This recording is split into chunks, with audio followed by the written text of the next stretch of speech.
కూడా దేవునికి పూర్ణ ఆత్మతోనూ పూర్ణ మనస్సుతోనూ పూర్ణ వివేకముతో దేవుణ్ణి ఆరాధించేవారు మాత్రమే దేవునికి అవసరము. ధనిష్యోత్తుడా.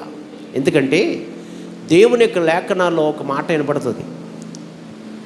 ఏంటంటే మాట, యెహోవా చేత ఆశ్రయించబడుతున్నవాడా లోపలికి రమ్ము అంటాడు. యెహోవా చేత ఆశ్రయించబడుతున్న వాడులారా అర్థమవుతుందండి, లోపలికి రమ్ము అని మాట్లాడుతున్నాడు. అర్థమవుతుందండి. ఒక వ్యక్తి యెహోవా చేత ఆశ్రయించబడిన వాడట. యెహోవా చేత ఆశ్రయించబడుతున్నవాడు అయినా ఆ వ్యక్తిని చూసి ఇంకో వ్యక్తి అంటున్నాడు, లోపలికి రమ్ము అంటున్నాడు. మీకు అర్థమవుతుందండి.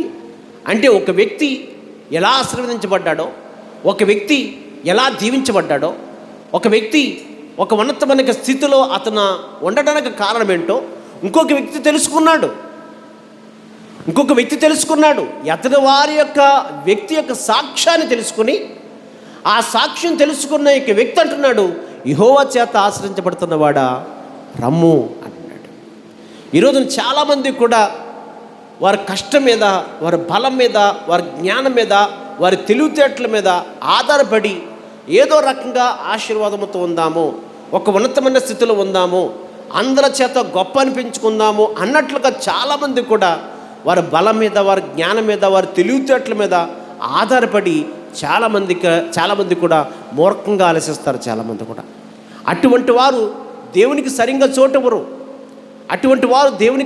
చోటెవరు, దేవునికి మందిరానికి రారు, దేవునికి పరిపూర్ణంగా దేవుని చిత్తాన్ని ఏమాత్రం కూడా వారు నెరవేర్చరు. ఎందుకంటే వారు ఎక్కువగా వారి బలం మీద ఆధారపడ్డారు కనుక, వారి జ్ఞానం మీద ఆధారపడ్డారు కనుక, వారి యొక్క తెలివితేటల మీద ఆధారపడ్డారు కాబట్టి అర్థమవుతుందండి. ప్రతి విషయంలో కూడా వారి మీద ఆధారపడ్డారు కాబట్టి దేవునికి సరిగ్గా పరిపూర్ణముగా చోటెవరు, పరిపూర్ణముగా లోబడరు, పరిపూర్ణముగా దేవునికి సన్నిధికి రారు, దేవుని చిత్తాన్ని ఏమాత్రం కూడా వారు నెరవేర్చరు. అర్థమవుతుందండి. దేవుడంటే ఆలోచించండి, అన్నం కూర కలిపి నోట్లో పెట్టేస్తాడా? దేవుడు చేస్తాడు, మనం చేసుకునేది మనం చేసుకోవాలి. అటువంటి వారు మూర్ఖంగా ఆలోచిస్తారు. చాలామంది కూడా మూర్ఖపోయి ఆలోచనలు అన్నమాట. ఈ రోజున అర్థం 1000 రూపాయలు కూలి మానేసి దేవుని సన్నిధికి వస్తే ఏం కలిసి వస్తుంది? 1000 రూపాయలు కూలి మానేసి దేవుని సన్నిధికి వెళ్తే ఉపకారం ఏంటి? లేకపోతే అర్థమవుతుందండి, లేకపోతే ఈ రోజున మన కుటుంబంలో ఉన్న యొక్క కార్యాలు మానేసి దేవుని సన్నిధికి వెళ్తే ఉపకారం ఏంటి? వారికి ప్రాముఖ్యమైన స్థానం ఇవ్వకుండా వారి యొక్క ఆ ఫంక్షన్లో మనము వెళ్ళకపోతే కనుక రేపొద్దున్న మన కుటుంబంలో ఏదైనా ఫంక్షన్ జరుగుతున్నప్పుడు, మన జీవితంలో మన కుటుంబంలో ఏదైనా జరుగుతున్నప్పుడు వాళ్ళు రావాలి కదా అన్నట్లుగా చాలామంది కూడా వారి నీతి మీద, వాళ్ళ బలం మీద, వారి జ్ఞానం మీద, వారి తెలివితేటల మీద ఆధారపడి చాలామంది కూడా దేవునికి పరిపూర్ణముగా వారు చోటెవరు. అర్థమవుతుందండి, గమనించండి. అందుకని అలాగూ చేయి వారి జోలికి పోకు అని చెప్పేసి అంటున్నాడు. ధనిష్యోత్తుడా. అయితే ఇక్కడ మనం గమనించవలసింది ఏంటంటే, యెహోవా చేత ఆశ్రయించబడుతున్న వారులారా లోపలికి రమ్ము అని మాట్లాడుతున్నాడు పరిశుద్ధ గ్రంథంలో. అర్థమవుతుందండి. ఇదే మాట ఒక వ్యక్తిని చూసి లాభాన్ని అంటాడు. అర్థమవుతుందండి. ఎందుకంటే గమనించండి, ఒకసారి మనం జ్ఞాపం చేసుకోవాల్సింది ఏంటంటే, ఈ రోజున దేవుని ఆశీర్వాదం అనేది, దేవునికి దీవెన అనేది నీ జీవితంలో, నీ కుటుంబంలో నువ్వు అనిపించాలంటే అంత తేలిగ్గా ఆ ఆశీర్వాదం అనిపించలేవు. అంత తేలిగ్గా నీకు సులువుగా ఆశీర్వాదం రాదు. దేవుని ఆశీర్వాదం అనేది, దేవుని యొక్క దీవెన అనేది నీ జీవితంలో, నీ కుటుంబంలో అనుగ్రహించబడాలంటే, నువ్వు అనుభవించాలంటే కనుక అంత తేలిగ్గా ఏమాత్రము కూడా అది ఆశీర్వాదం రాదు. అవును ధనిష్యోత్తుడా. ఏది నిలిచుంటుందో తెలుసండి, యెహోవా ఆశీర్వాదము ఐశ్వర్యం ఇచ్చును. గట్టిగా చప్పట్లు కొట్టి దీని వెంబడుద్దాం. యెహోవా ఆశీర్వాదము ఐశ్వర్యమిచ్చును. అంటే నువ్వు కష్టపడిన ఆ కష్టములో యెహోవా ఆశీర్వాదం ఉండాలట. యెహోవా ఆశీర్వాదం ఉండాలి, యెహోవా దీవెన ఉండాలి, దేవునికి దీవెన ఉండాలి, దేవునికి ఆశీర్వాదం ఉండాలి. దేవునికి దీవెన లేకుండా, దేవుని ఆశీర్వాదం లేకుండా అర్థమవుతుందండి. నువ్వెంత కష్టపడండి, 1000 రూపాయలు కాదు, రోజుకి 5000 సంపాదించుకోండి, అది ఎలా వస్తుందో అలాగే పోతుంది అన్నమాట. అలాగే పోతుంది. అందుకని చెప్తున్నాను, నీవు ఆలోచించండి, ఆశీర్వదించబడాలన్నా నీ ఆశీర్వాదము శాశ్వతముగా నీ జీవితంలో నీ కుటుంబంలో ఉండాలన్నా అది యెహోవా ఆశీర్వాదం ఉండాలి. అందుకని ఏమంటున్నాడు, యెహోవా చేత ఆశ్రయించబడుతున్నవాడా లోపలికి రమ్ము అంటున్నాడు. అంటే ఎందుకు అంటున్నాడు ఆ మాట, ఎందుకు ఆ మాట మాట్లాడుతున్నాడు అంటే అర్థమవుతుందండి. అతను తెలిసింది యెహోవా చేత ఆశ్రయించబడిన వాడితను, దేవుని చేత దీవించబడ్డాడు, దేవుని ఆశీర్వాదముతో ఇతను పొందుకున్నాడు, తెలిసిందనమాట. అయితే మనం గమనించవచ్చింది ఏంటంటే, ఇప్పుడు ఆశీర్వాదం అనేది మనకు రావాలంటే, శాశ్వతమైన ఆశీర్వాదం మనకు రావాలంటే అంత తేలిక కాదు. ఏదో పేరుకి ఇల్లు వచ్చేసామన్నట్లుగా ఉంటే శాశ్వతమైన ఆశీర్వాదం మనకు పొందుకోలేము. శాశ్వతమైన ఆశీర్వాదం పొందుకోవాలంటే కనుక చాలా అద్భుతమైన సాక్ష్యం సంపాదించుకోవాలి. లాబాను అంటున్నాడు, యెహోవా చేత ఆశ్రయించబడుతున్నవాడా లోపలికి రమ్మని పిలుస్తున్నాడు. ఎవరిని? ఎలియాజరు ఎవరో తెలుసా? అంతకుముందు చెప్పాను మీకు, మరలా చెప్తున్నాను, అద్భుతాన్ని మరలా చెప్తున్నాను. ఎలియాజరు అనే వ్యక్తి ఎవరో తెలుసా అండి? అబ్రహాము పెద్ద పనివాడు. అయితే అబ్రహాము పెద్ద పనివాడు అంటే అబ్రహాముకి ఎంతమంది పనివారు ఉన్నారు? చాలామంది పనివారు ఉన్నారు. అయితే ఈ చాలామంది పనివారు ఉన్నారు. కానీ ఆ పనివారిలో ఎలియాజరు మాత్రమే ఎందుకు పెద్ద పనివాడుగా, అబ్రహాముకి ఇష్టమైన వాడుగాను, అబ్రహాముకి అద్భుతండి ఇష్టమైన పనివాడుగా ఈ ఎలియాజరు మాత్రమే ఎందుకు నిలబడ్డాడు? అక్కడ ఎలియాజరు మాత్రమే ఎందుకు అక్కడ ఒక గుర్తింపు వచ్చింది? అబ్రహాముకి అనేక మంది పనివారు ఉన్నారు, కానీ అనేక మంది పనివారులో ఎలియాజరు మాత్రమే ఎందుకు గుర్తింపు వచ్చింది? ఎలియాజరు మాత్రమే ఎందుకు అర్థమవుతుందండి ఒక పేరు పొందుకున్నాడు? అర్థమవుతుందండి. దాని వెనకాల ఎలియాజరు యొక్క జీవితం వెనకాల గొప్ప చరిత్ర ఉంది, దినచరిత్ర. చాలామంది కూడా అబ్రహాం పనివాడు పెద్ద పనివాడు అంటారు. కానీ ఎంతమంది లేరు అతనికి పనివారు? మరి అంతమంది ఉన్నప్పుడు అందరికీ అప్పచెప్పకుండా, అందరిలో ఆలోచించండి, ఎవరో ఒకరికి అప్పచెప్పకుండా తన కుమారుని ఇస్సాకుకి వివాహం చేయటానికి, పెళ్లి కుమార్తెను తీసుకురావటానికి ఎలియాజరుకి మాత్రమే ఎందుకు అప్పచెప్పాడు? యజమానుడు అబ్రహాము గారు ఎందుకు అప్పచెప్పాడో ఒక మాట చెప్తాను మీకు, అర్థమవుతుందండి. ఎందుకు చెప్తాను? ఆశీర్వాదం అనేది సులువుగా వచ్చేది కాదు. దేవుని ఆశీర్వాదం అనేది సులువుగా వచ్చేది కాదు.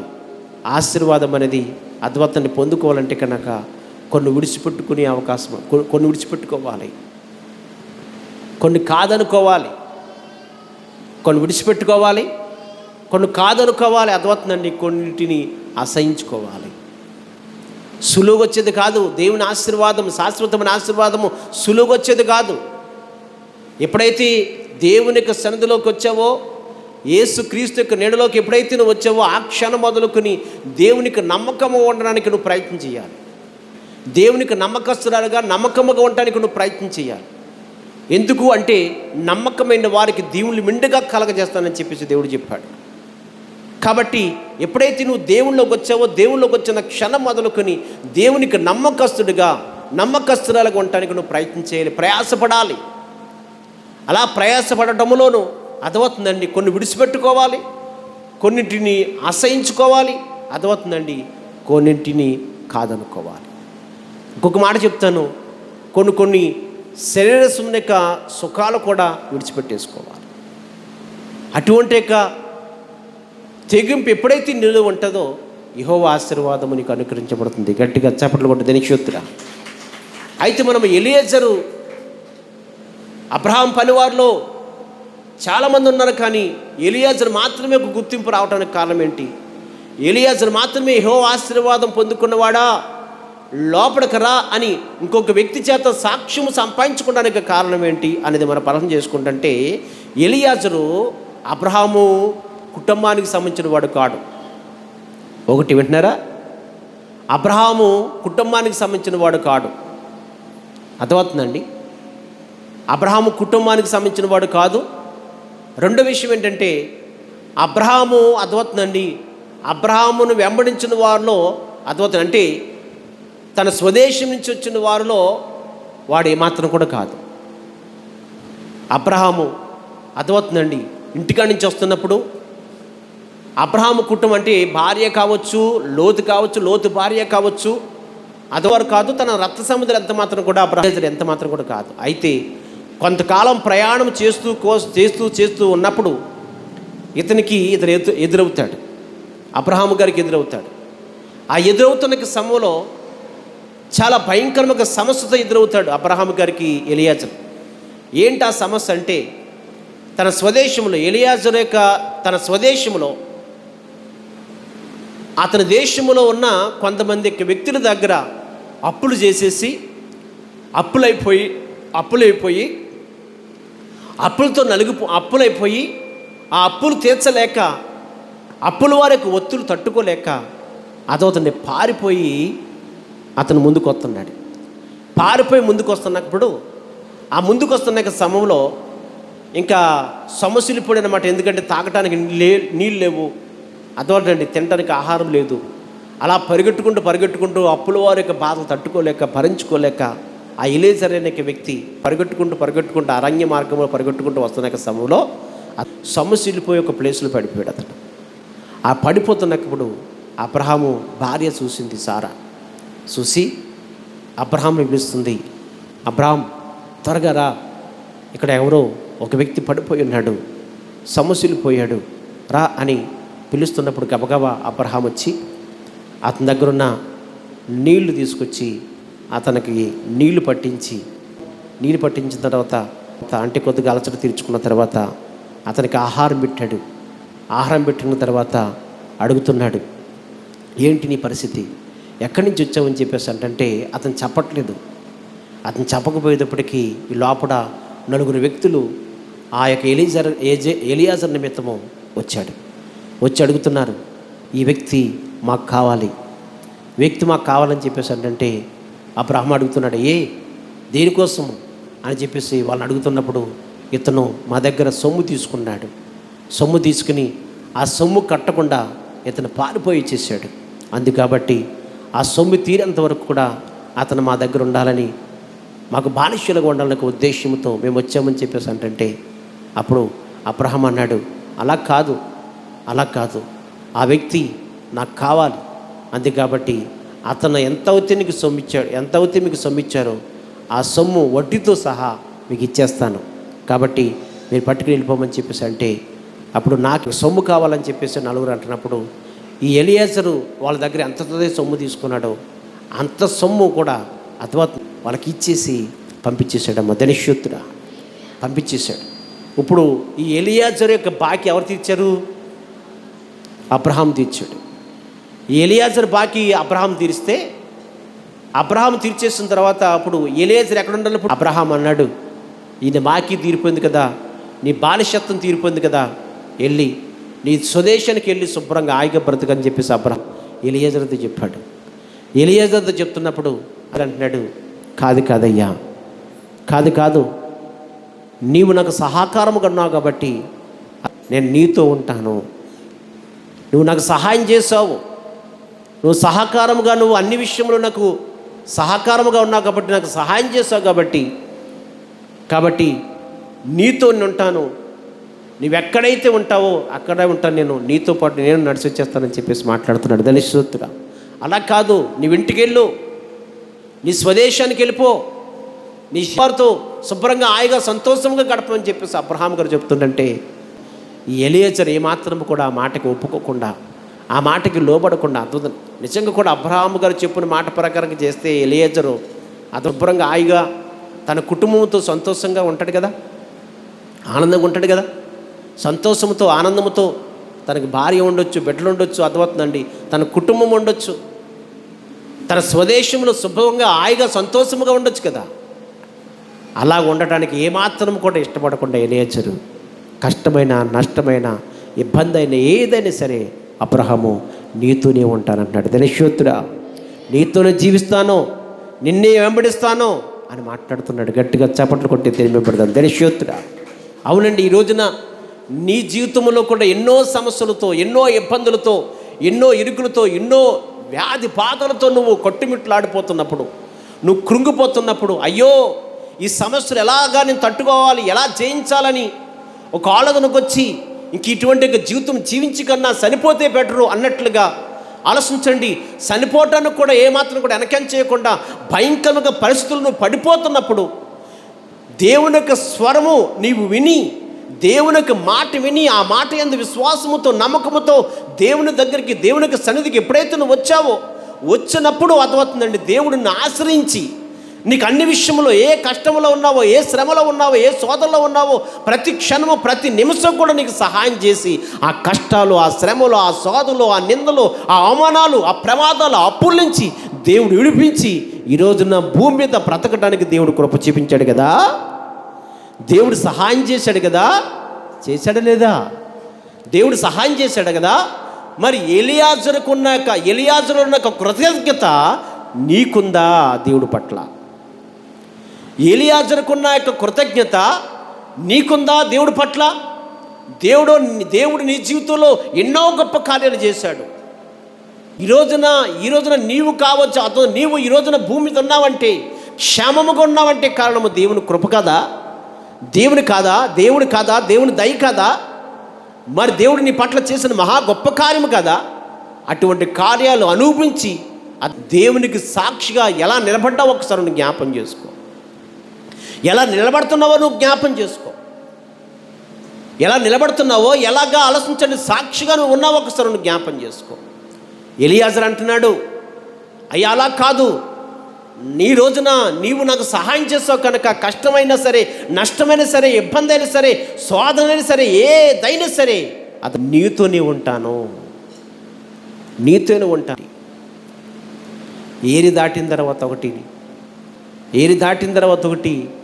ఏరి యువతలో ఒకటి మాట్లాడతాడు ఎలియాజరు.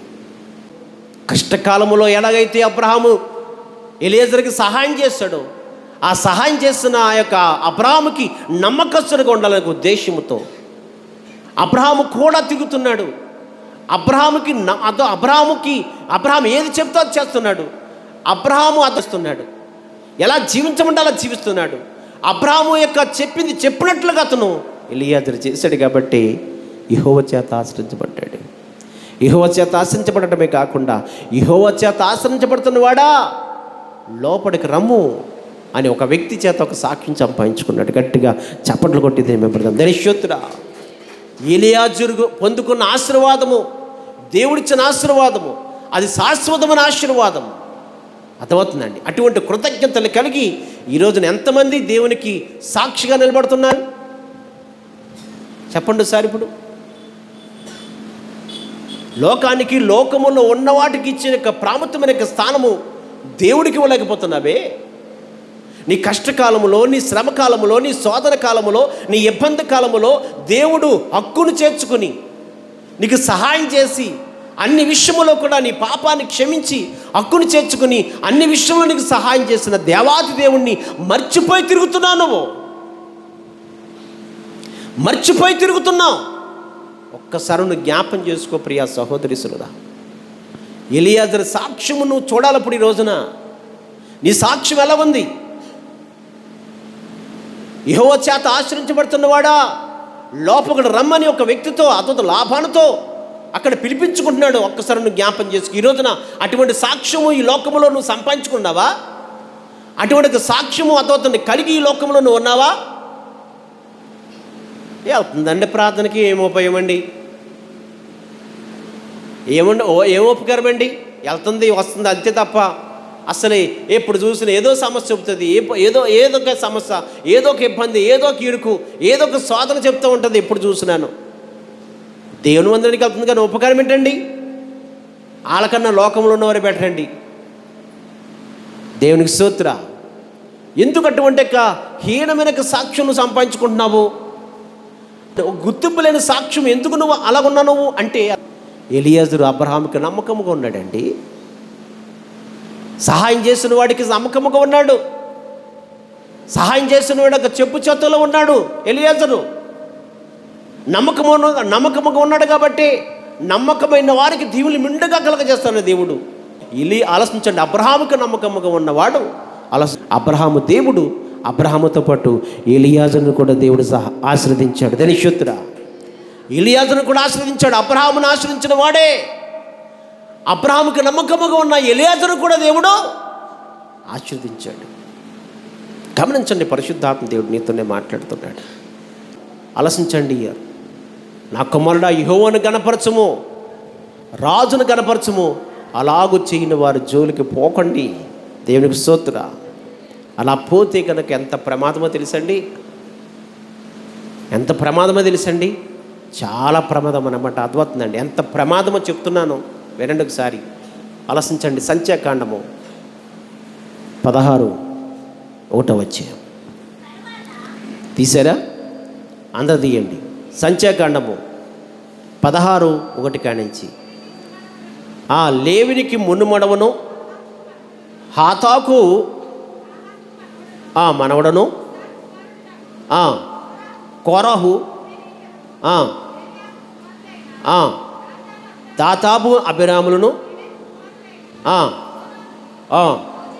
యోచించుకుని ఇశ్రాయేల్లో పేరు పొందిన సభికులను సమాజ ప్రధానులైన 250 మంది మోషేకు ఎదురుగా లేచి మోషే అహరోనులకు విరోధముగా పోగుబడి, మీతో మాకింక పని లేదు, ఈ సర్వ సమాజములో ప్రతివాడును పరిశుద్ధుడే, యెహోవా వారి యెహోవా వారి మధ్యన ఉన్నాడు, యెహోవా సంఘం మీద మిమ్మల్ని మీరే హెచ్చించుకునిచున్నారుగా. చాలు, అర్థమవుతుందండి. ఇక్కడ మనం గమనించవలసింది ఏంటంటే, ఐగుప్తు దేశంలో ఇశ్రాయేలు ప్రజలందరూ కూడా మహాభయంకరమైన బానిసత్వంతో ఉన్నప్పుడు, ఆ బానిసత్వములో ఆ శ్రమ అనే కొలుములో పడిపోతున్నప్పుడు,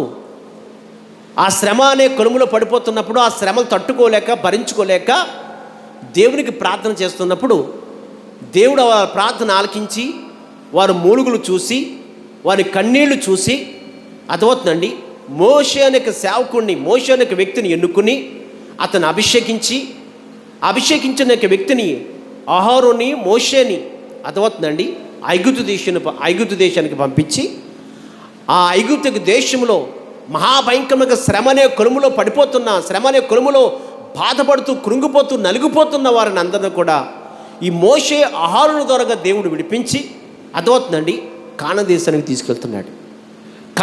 తీసుకెళ్తున్నప్పుడు పాలు తేలే దేశానికి వారు నడిపించగలుగుతున్న సమయంలో మధ్యలో వాళ్ళు ఆగిపోయి మోషే మీద అహరోను మీద వాళ్ళందరూ కూడా ఏం చేస్తున్నారు తెలుసండి, తిరుగుబాటు చేస్తున్నారట.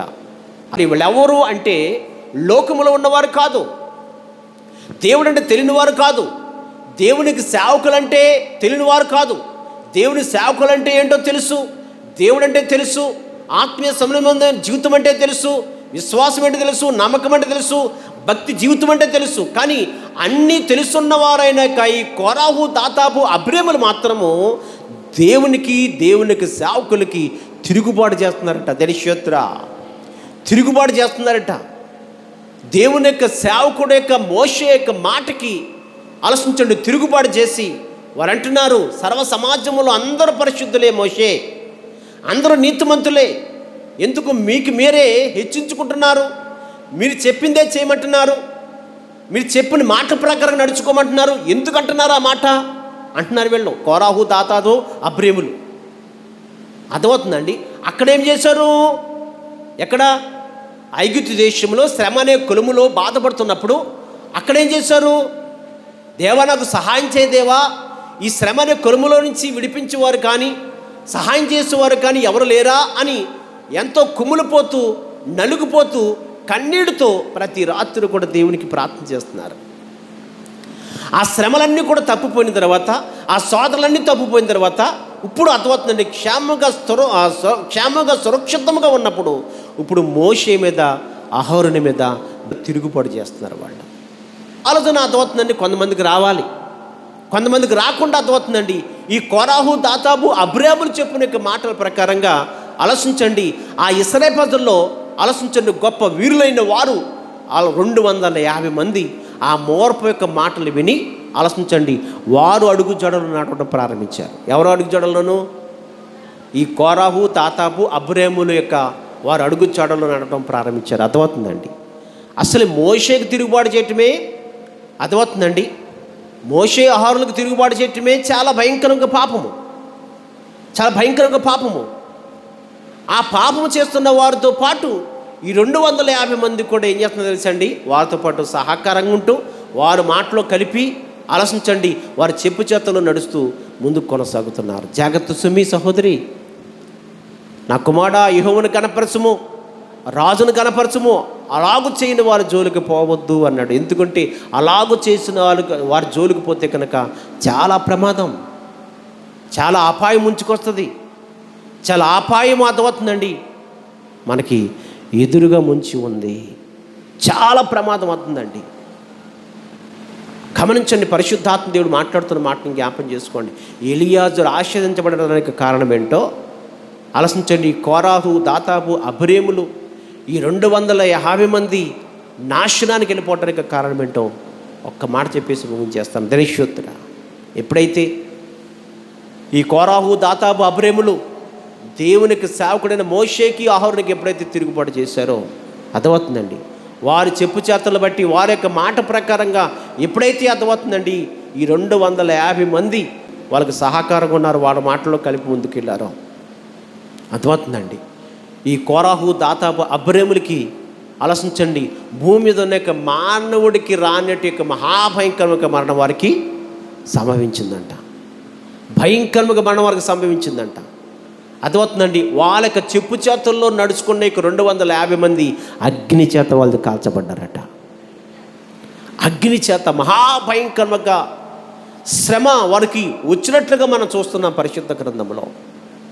ఎందుకు అంత మహాభయంకరంగా శ్రమ ఎందుకు వచ్చిందో వాళ్ళకి, ఎందుకు వచ్చింది అంత మహాభయంకరంగా శ్రమ ఎందుకు వచ్చింది? ఎందుకు వచ్చింది తెలుసండి ప్రియ సోదరుడా?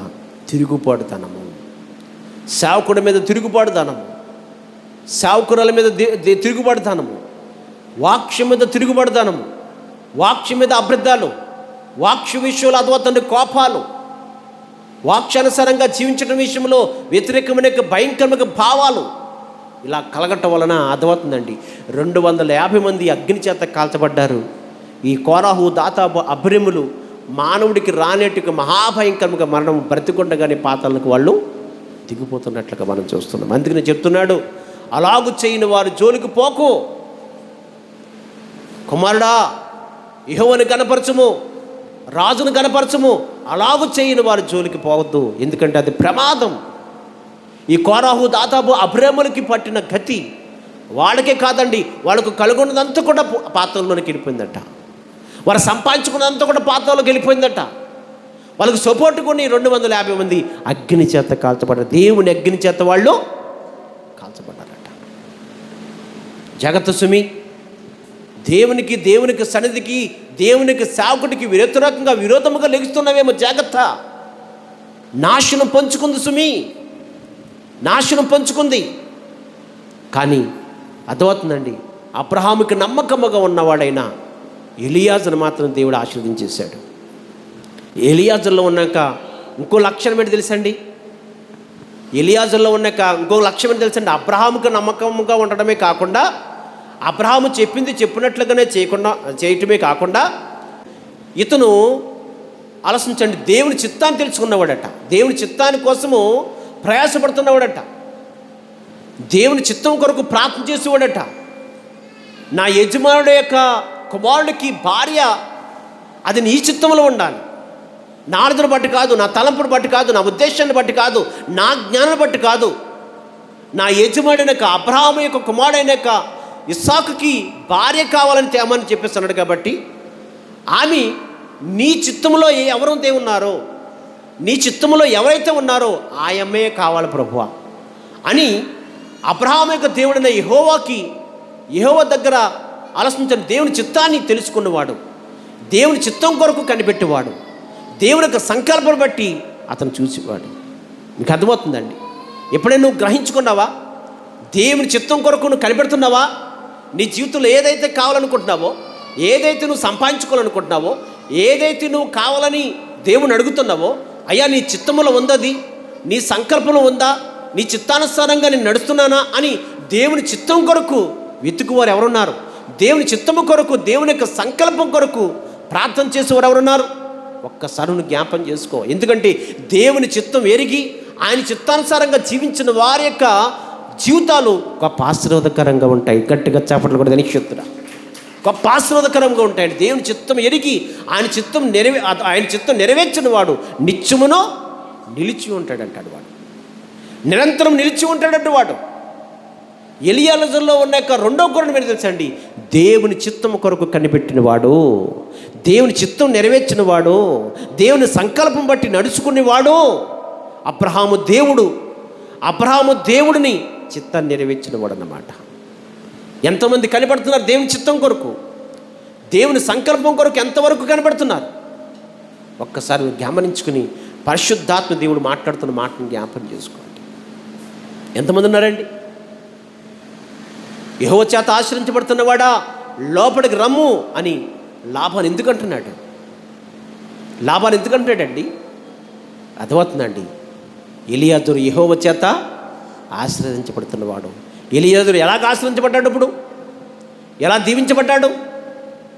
ఎలా ఆశీర్వాదము, శాశ్వతమైన ఆశీర్వాదము అతను పొందుకోవడానికి కారణం ఏంటి? ఒకటి ఆలోచించండి. అబ్రహాముకి నమ్మకముగా ఉన్నాడు. అబ్రహాము గారికి నమ్మకముగా ఉన్నాడు. రెండోది దేవుని చిత్తము కొరకు ఎదురు చూసినవాడు ఎలియాజరు. ఆమేన్. అటువంటి యొక్క ఆలోచించండి. దేవునికి నమ్మకముగా ఉండి దేవుని చిత్తము కొరకు నువ్వు ఎదురు చూస్తే కనుక దేవుని ఆశీర్వాదము, శాశ్వతమైన ఆశీర్వాదము నీకు, నీ కుటుంబానికి అనుగ్రహించబడును కాక. అర్థమవుతుందండి. ఎలియాజర్కి ఒక్కసారి పొందుకున్నాడు కాబట్టే అర్థమవుతుందండి. నా ఇంటి వారు అక్కర్లొద్దు, నా బంధువులు అక్కర్లొద్దు, నా స్వదేశం అక్కర్లొద్దు, అబ్రహామా నువ్వు ఎక్కడికి వెళ్తే అక్కడికి వచ్చేస్తానని చెప్పేసి అన్నాడు. తన స్వదేశం వాడు కాడు, తన గ్రామంలో ఉన్నవాడు కాదు, తన రక్త సముద్రుల వాడు కాడు. ఎలియాజరు అబ్రహాముకి మధ్యలో పరిచయమైన వాడు. మధ్యలో పరిచయమైన వాడైనా అర్థమవుతుందండి. ఎలియాజరు శాశ్వతమైన ఆశీర్వాదం పొందుకున్నాడు. తన స్వదేశం నుంచి, తన ఇంట్లో నుంచి వచ్చిన వాడు లోతు మాత్రము శాపానికి రాసుడైపోయాడు, శాపానికి వారసుడైపోయాడు. లోతు కుటుంబము శాపానికి సంబంధించిన వ్యక్తులుగా మారిపోయిన వాళ్ళు ఎవరు? వాళ్ళు స్వయాన అర్థమవుతుందండి. అబ్రహాముకి అన్నగారు కొడుకు అర్థమవుతుంది, కొడుకు అవుతాడండి. అర్థమైంది వాక్యము? ఎంతమందికి అర్థమైంది వాక్యము? ఎంతమంది కనబడుతున్నారు ఎలియాజర్లో? సంఘాల్లో ఎంతమంది ఎలియాజర్లు ఉన్నారు? ఎంతమంది సంఘాల్లో కోరాహు, దాతాబు, అబ్రేములు ఉన్నారు?